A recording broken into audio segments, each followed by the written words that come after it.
Hey everybody, this is John with another installment of Think Culture, and today I was going to do something a little different, a little fun. I am going to talk about the new Matrix movie.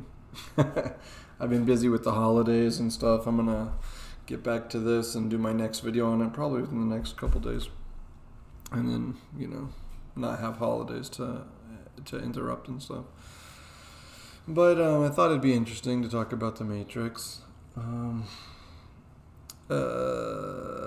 Obviously there are going to be spoilers.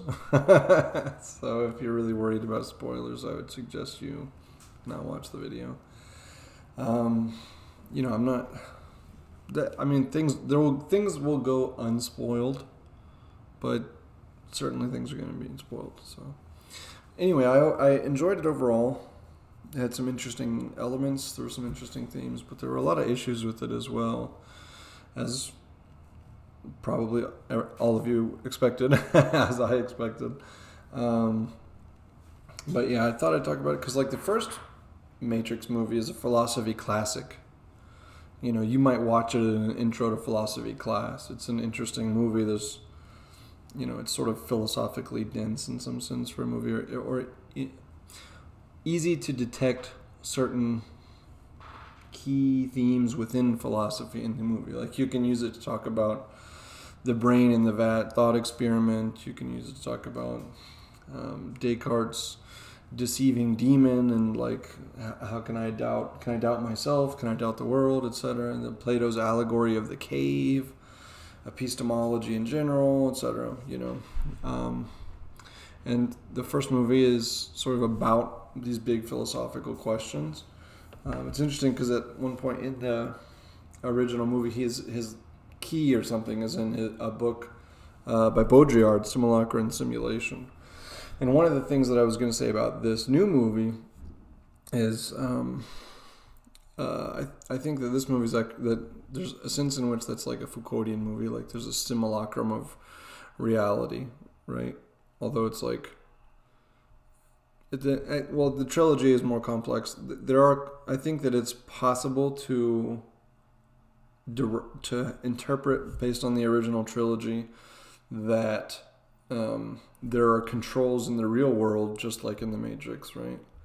And that Neo is still somehow part of the system, or that Zion is like a second order version of the Matrix or something like that. Those sorts of things are possible. But in general, the sort of superficial, obvious take is that Zion is the real world. So he escapes the simulacrum, which, Baudrillard does not think that we can do. But anyway, I think that the new movie actually becomes much more Foucauldian. And I'll talk about that a bit in a second. But, the original trilogy, the original movie, it's about epistemology in general. What is the ultimate nature of reality? Big questions. How do we know what's real? How do we distinguish truth from falsehood? I didn't like 2 and 3 as much, but they all sort of do that. They all sort of expand on these themes. Free will and determinism, the nature of choice. I assume you're basically all familiar with this stuff, so I'm not going to rehash all of these, all this stuff from the original trilogy. But I wanted to point these things out because I think the new film really drops the ball in terms of all these big questions. It really lacks much concern with them, it just becomes kind of one really uninspired love story. It's just all super constricted. Like, the whole point of this movie is just like, oh, they love each other and they need each other. They're both the one. The one is the two. I don't know. And it's like one of the most boring love stories I've ever seen in terms of that element of the narrative. And, a lot of the love story components just seem off to me. Like, now, suddenly she's, super strong. I don't know how she's really brought back to life or something. There's a lot of stuff that's weird here. She's like rebuilt, but I don't know. But anyway, and now Neo doesn't care about the fate of humanity at all. He's not interested in what happened with Zion. We don't really get any sense of what the humans are trying to do, and he's not helping them try to do it. He's not interested. They're just growing vegetables or whatever and trying to make them taste good. He doesn't care about really what's going on in the Matrix or the real world or the new city. There's no goals. There's zero sense of any goals here or agenda really for him or for the humans. I mean, for the machines, it sounds like the impression I got was after the peace deal, peace was sort of achieved, and now there are machines working with the humans. Somehow people are being pulled. Programs can come out of the Matrix and materialize in the real world and stuff like that. So there's this admixture. Like there are certain machines that are on the side of the humans, but on the side of the humans means what? I don't really know. What was I gonna say? But yeah, there's no real sense of any agenda for them. I guess the machines are, they require the energy from the humans, so they're still running the Matrix. They're still using energy. It's discovered that Neo and Trinity together, and particularly generating like conflict with them, putting them too close, they're too strong, so they have to be separated a little bit. And that you can end up running programs keeping this sort of strange distance between the two of them, generating like way more power than you could have than you can ordinarily with people or whatever.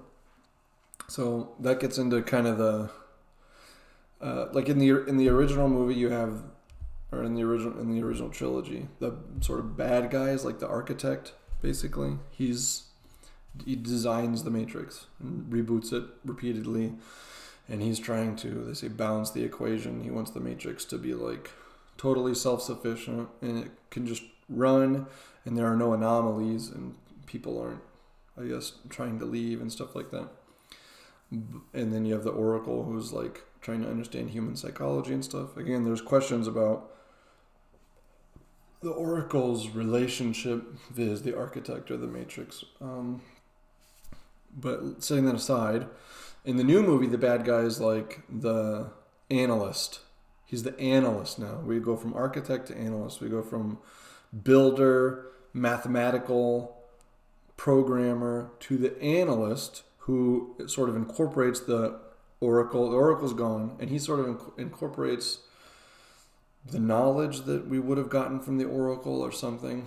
And so he's like managing human emotions.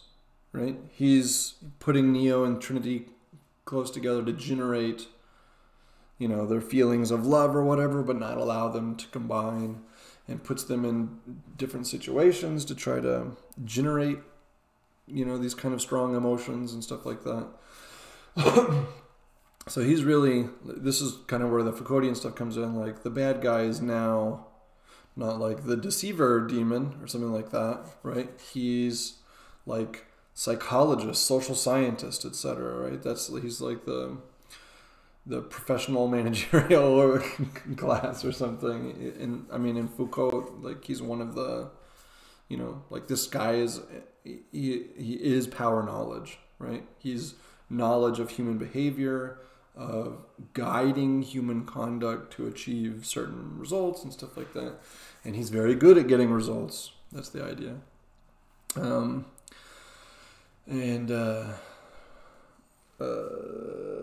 I think that's an interesting element. It's like much more like, and Neo goes to therapy, right, within the Matrix, and he's sort of kept in the Matrix by the therapy. The therapist is the analyst. So we're talking about psychoanalysis or something. This is interesting given the transgender dynamic. This wasn't made by both Wachowskis, it seems, which is interesting in and of itself.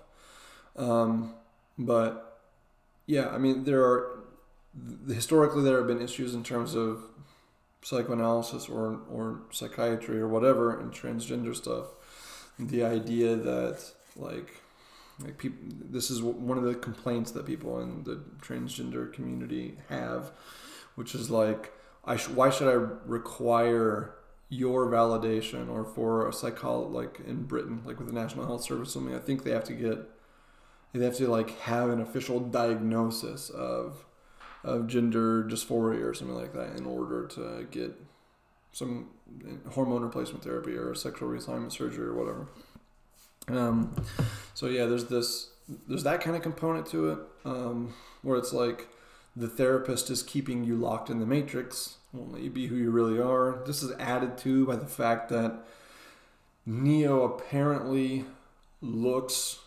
They've figured out how to like put Neo into the shell of another person or something, so he looks totally different. He looks like some balding middle-aged man or something like that to everybody else, but to himself, he still looks like himself. To, I guess, not create I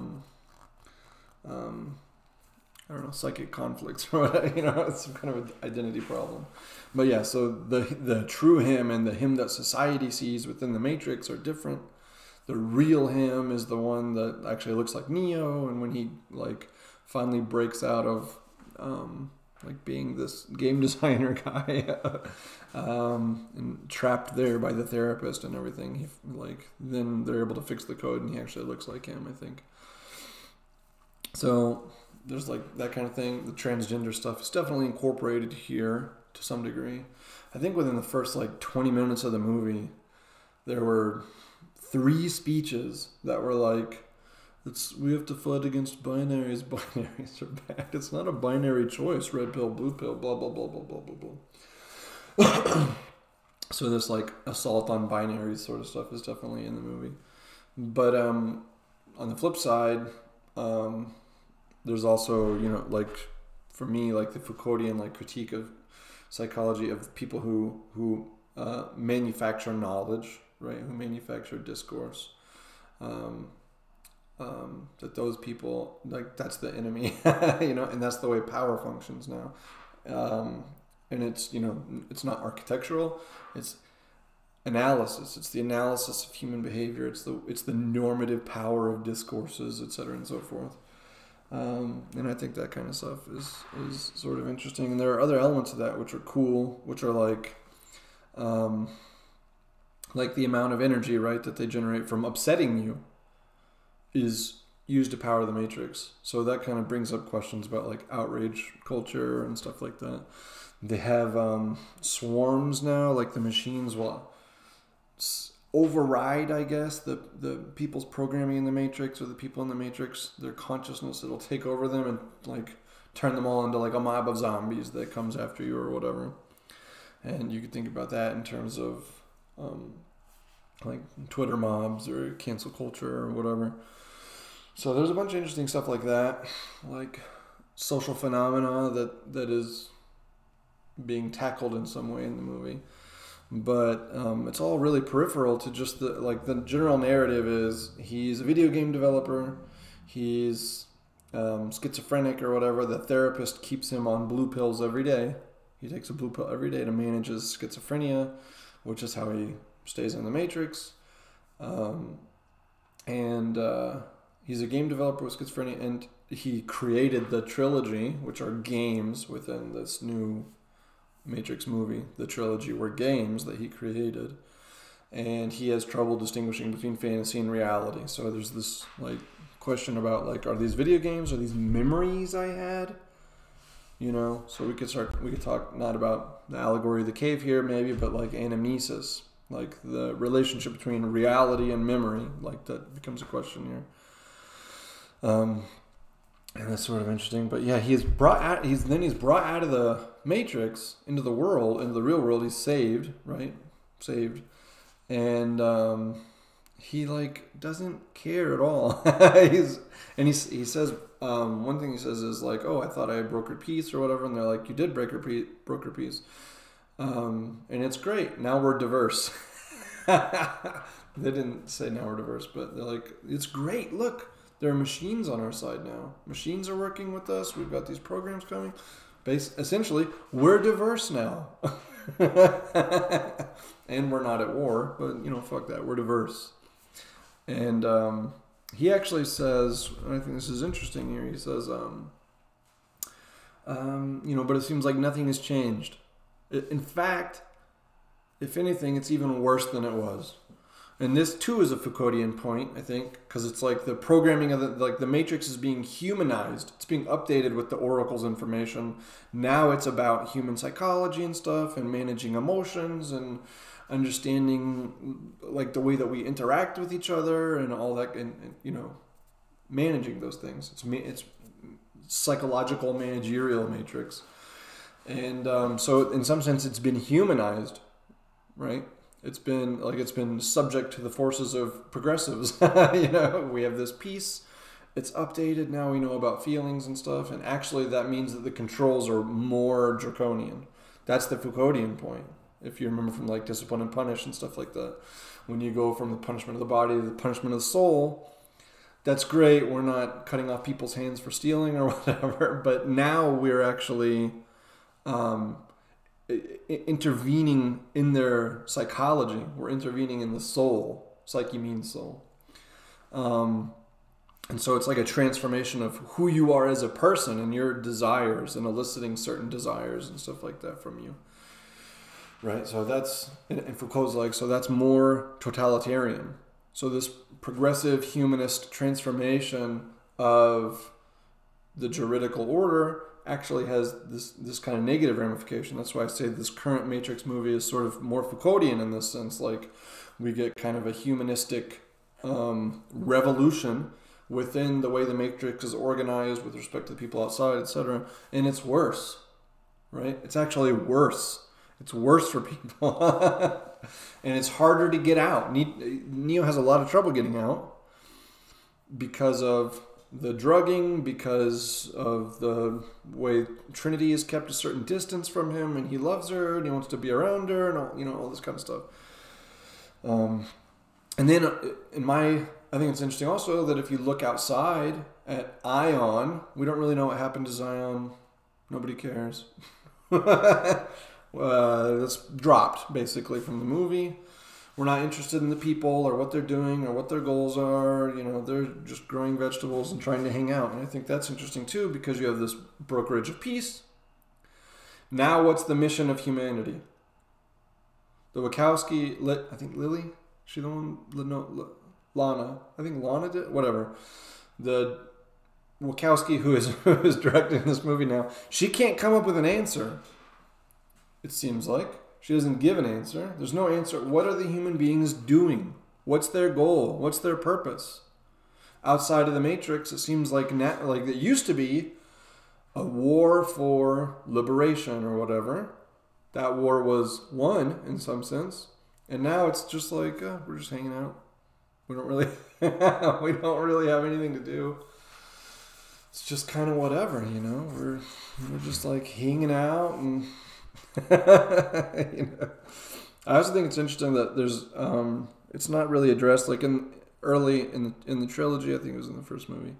Cypher, he's a traitor, right? He decides to go back into the Matrix, and I don't think that's a crazy choice, especially when you look at what Zion is like within the original trilogy. I heard it described recently as like boomer, neo-pagan, hippie drum circle or something like that.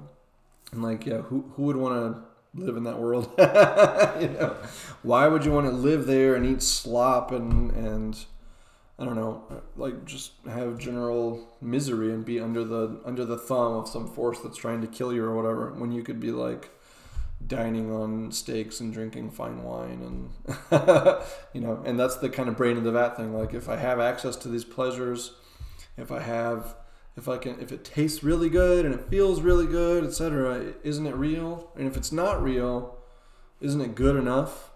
You know, would you rather live in a world that's not real, that you experience pleasure and you're happy and all this kind of stuff, or would you rather live in the real world, have like the truth, and be miserable? That's an important question. I think there are people that would answer it like, I'd prefer to be a brain in a vat, certainly. Now, in this current iteration, we know that machines have defected. Have humans defected? Have humans decided to go, like, now their life is even more miserable. Before, they were fighting something. They were fighting the machines. They were engaged in a war. Now, one second. My wife texted from upstairs.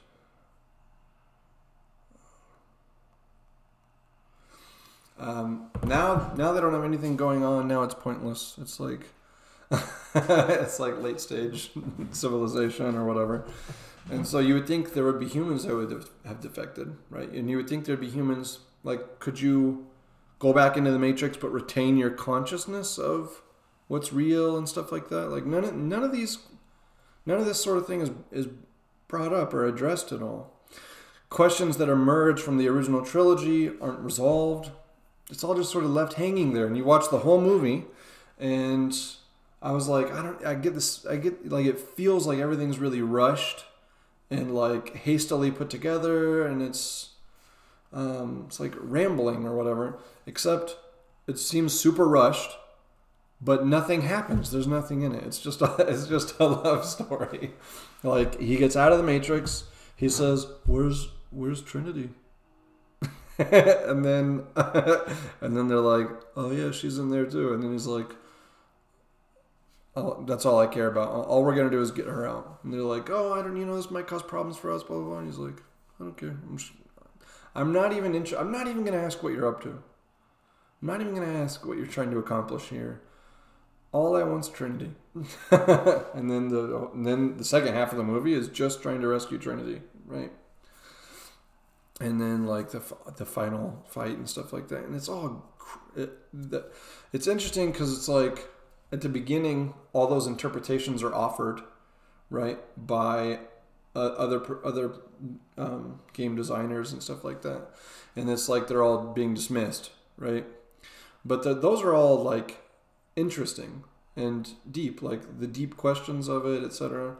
And even the superficial components, like, oh, it's all about action. When people think of the Matrix, they think of this thing and stuff like that. And like guns with bullets, like, and that's like dismissed or whatever, basically. And it's funny because like then the movie proceeds to do all of that stuff, but it does it badly. Like, even the action is trash. It's bad. Like, the martial arts elements are bad. The gunfights are really bad. Like, they just like walk in with machine guns, or I'm not a gun person, but they walk in with like machine guns or whatever, like, and then they just run off or whatever. Like, there's not really any of this going on. It used to be like, whoa, dodge a bullet, dodge another bullet, like swing and hit somebody, and then like one bullet goes here, like, and then like cool martial arts sequence and stuff like that. This movie's action is bad, and the way that it addresses all these other philosophical questions is bad. The way that it resolves previous questions and controversies from the trilogy is bad. But like I said, I do think the movie's enjoyable. I liked it, and there is interesting stuff in it. But yeah, it's interesting that they like tackle all that stuff, and then like they're like, those are bad interpretations, but then they do them poorly. And they're like, I don't know. It's like there's one element that's like this ironic distancing thing, like sequels, they're like money grabbers and they do this and they're like, it destroys the franchise and blah blah blah, all this ironic distancing crap that you might associate with like sort of postmodern discourse about things and stuff like that. Zizek often jokes about this, like with Judith Butler, where he'll be like, is there a bottle on the table? And there's like this question of, is it a bottle? And she's like, if we accept the terms of the language game in which concepts signify in these ways and blah, blah, blah, blah, blah, like all of this buffering and bracketing and, like, and then the stupid gesture of like, and I know that I'm doing this thing that I'm doing and I'm going to like make fun of it, but I'm also going to do it. I don't know. So there's like that element as well. And what was I gonna say? Oh yeah, the machines now. There's not like Agent Smith and oh my god, Agent Smith. Like now the agents are like plain clothes. So I think that's interesting too in terms of the way power functions today in today's society via things like cancel culture and what did I say before? And like power knowledge and stuff like that. And now it's like we monitor each other. We're self-policing, right? We're going to tattle on each other for telling a offensive joke and get them fired, get them reported to HR. The analyst is more like HR than architect, right? That's sort of my thing. And like, I don't know, all the stuff with Neo, like now he can't like fly anymore. And then when Trinity comes, like she can fly, she's super badass, she flies or whatever. And then he just starts flying for no reason. So like, oh yeah, now the chick is stronger than him. And like the main person in the crew also is a chick. And she's like super badass or whatever. She's got blue hair, of course. I heard, I didn't catch it when I was watching it, but my wife said that like she thought that somebody in the, I don't remember which way, but like in the Matrix they were a man and in the real world they're a woman, or vice versa or something like that. Like one of their team, when they link into the Matrix, they switch genders. But yeah, the theme of like women's empowerment and stuff like that is obviously here. Like they're trying to decenter the maleness of the narrative of the trilogy by making it like more about Trinity now, and Trinity's stronger, and men can't do it alone or whatever. Like this male hero, fantasy hero thing is like stupid. Men are, I don't know, like weak and crappy and don't know what's going on, unless like they're just obsessed with women, and the women come and the women are like the true savior, right? I have some notes here on my phone. One second. Then like at the end, this part we didn't understand at all. Like they beat the analyst, and then he's like, yeah, now what are you gonna do? And this like goes back to some of like the dilemma that the architect tells him, right? Like if you don't save the Matrix and the Matrix crashes, all these people are going to die. Everyone that's plugged into the Matrix. So you don't want that, right? So that's kind of like the problem here. He's like, what are you going to do now? If you destroy the Matrix, you destroy all these people. You want to be responsible for killing all these people, or you're going to try to take them all out? What if they don't want to go out? What if they prefer the Matrix? Right? And there's different stuff about choice here too. That like they try to, I don't really understand what they're doing with the pills, but they're like, oh, it doesn't matter. I don't know if they're saying by the time you would take the pill, you've already chosen unconsciously or something, and that would play more into the like therapeutic culture way that power functions in this world. But yeah, they're like the pills don't really matter. I don't remember what I was saying before that. But yeah, then so it's like, what are you gonna? So he asked, what are you gonna do? And this to me, like, I brought up Zizek. Like, I was like, okay, yeah, let's see the day after. What does it look like? They accomplish their mission. I mean, mission in the sense that he gets his woman out, and now they love each other or whatever. Yeah, now what are you gonna do? And it sounds like they want to stay in the Matrix and just redesign it their way, right? Which, I don't know, that brings up interesting, that's like a political question, right? But yeah, I was like, they like fly off and they're like, we're gonna remake it our way or whatever, and then the movie ends. So yeah, for me, I'm like, okay, let's see it. Let's see this beautiful world you make that's so much better, right? But yeah, that's a political question. But yeah, I don't know what it means that now, like, they don't even want to escape back to the real world and live in the real world. They're going to stay in the Matrix, but design it according to some stupid fantasy schema or whatever, like. Which is also interesting because it's like, whatever you think about the analyst, the idea is that he understands human psychology, right? And that the people are choosing to stay, at some level, are choosing to stay in the Matrix, choosing to keep taking those blue pills or whatever, in order to, because they like the world, because they like the way that it is, they like their lives, right? And now what are you going to do? I don't know. You're going to make everyone like not have to work 9 to 5s or something like that. What does that mean? Well, I would love to see the sequel to this movie after they make the Matrix all according to their own plan. There are a lot of sensate people in this, or a few. I thought that was interesting.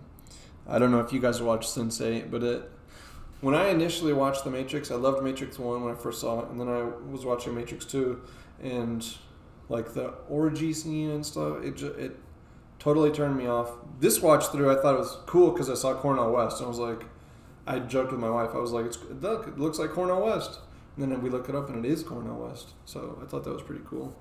But yeah, initially I'd gotten to the orgy scene and stuff, and I was like, this is, even back then, like, I was definitely politically on the left at that point, and I still was like, this is gay. I'm not into that at all. And that's what my point, like, when I watched Sense8 a couple years ago or whatever, it was similar. It was like every freaking episode had like some like embrace yourself and be you, and like let your love be free, and like some kind of orgy party, whatever. And it seems like that's something that is liked by the Wachowski. To me, that's the social or political imaginary of the left. Like, that's their idea of utopia. That's why it crops up all that. Like in Sense8, it recurs, right, as like a moment of liberation or emancipation or something. Like, this is what human freedom looks like. This is what, like, people unfettered by the evil right-wingers or whatever, this is what the world would look like. And I'm just like, it's horrible. No thanks, dude. But yeah, I guess that's what Trinity and Neo are going to do with the Matrix. Now it's just going to be one continuous brain in a vat orgy for the rest of time. What else was I going to say here? Oh yeah, I was going to say that another part of the Foucauldian thing is it's like we're moving into a new episteme, right? When we go from architect to analyst, when we go from that model of coercion to the Oracle integrated model of coercion, right? The humanistic model of coercion. It's like a new episteme. That's what this movie represents over the original trilogy. And like the motor that's powered that is the peace brokerage, right? It's the revolution. But the revolution comes and it's worse. So in some sense, I think there is like a very kind of conservative dimension to this movie. People also say that about the like, oh, it turns out that you need a man and a woman and they need to be together. Like, that seems, that's a fairly interesting take on the movie, I think, too. Like, there's a kind of incompleteness, a kind of misery. Like, we need to be patients of therapy or whatever when we're isolated from sexual difference, right? And like, sexual difference is the motor that powers the world. All the energy does come from the interplay of these two opposites of male and female, right? I think that's an interesting take on it too. But yeah, I think this sort of transformation and like the way that suddenly, like, even within the movie and the movies themselves, the fact of the movie occurring in our world or whatever, it seems really to be like a kind of metaphor for decadence to me, you know? Like, they had a goal, life was hard, now it's easy and crappy and they don't have goals, and they're just pushed aside. They're totally irrelevant to the plot, to the basic plot of the movie, which is Neo trying to get his love, which is also kind of interesting because it's like there's an element of like guy saves the girl, like that with the love story here. It's kind of like that's the whole thing.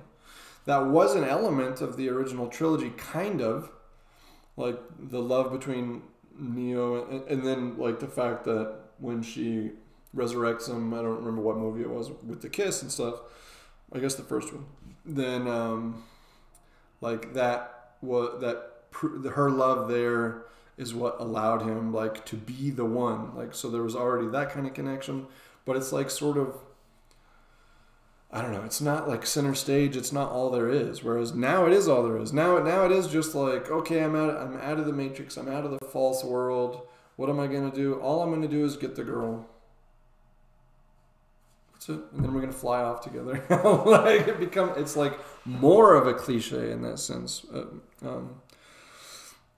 But yeah, it's so and the making of this movie, the dropping of those elements, the dropping of the big philosophical questions, as well as in the movie.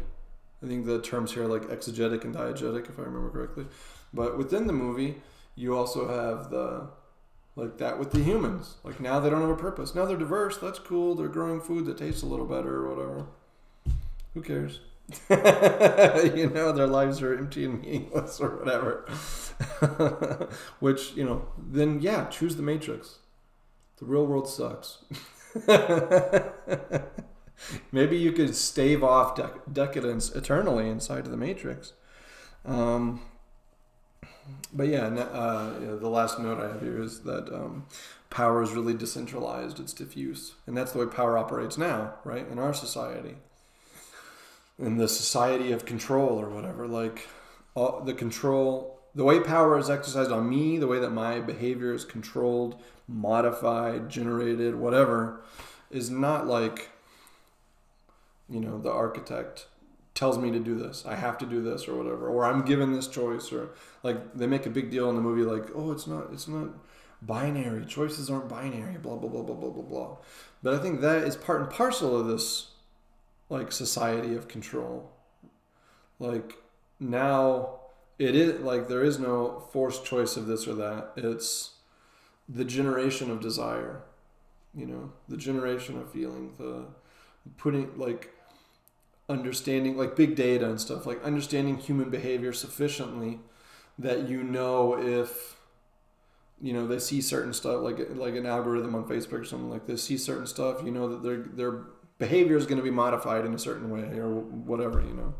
If they get these pressures from Twitter and Facebook, if they see these kinds of things on TV, if they get this kind of messaging from celebrities, blah, blah, blah, blah, blah, blah, blah.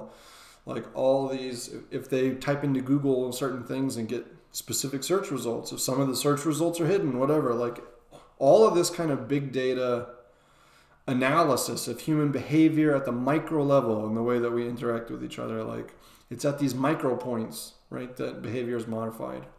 There was a big event, I think, pretty recently, I think, that involved some of these issues in kind of a big way that was important politically, but we won't get into that. Anyway, that's just kind of me rambling about the new Matrix movie. It probably was pretty rambly. I don't know how interesting it's going to be, but I thought it would be a fun kind of, you know, post-Christmas sort of thing. So I'll get back to the bubbles probably in the next video. But remember, don't react, but think culture. See you later.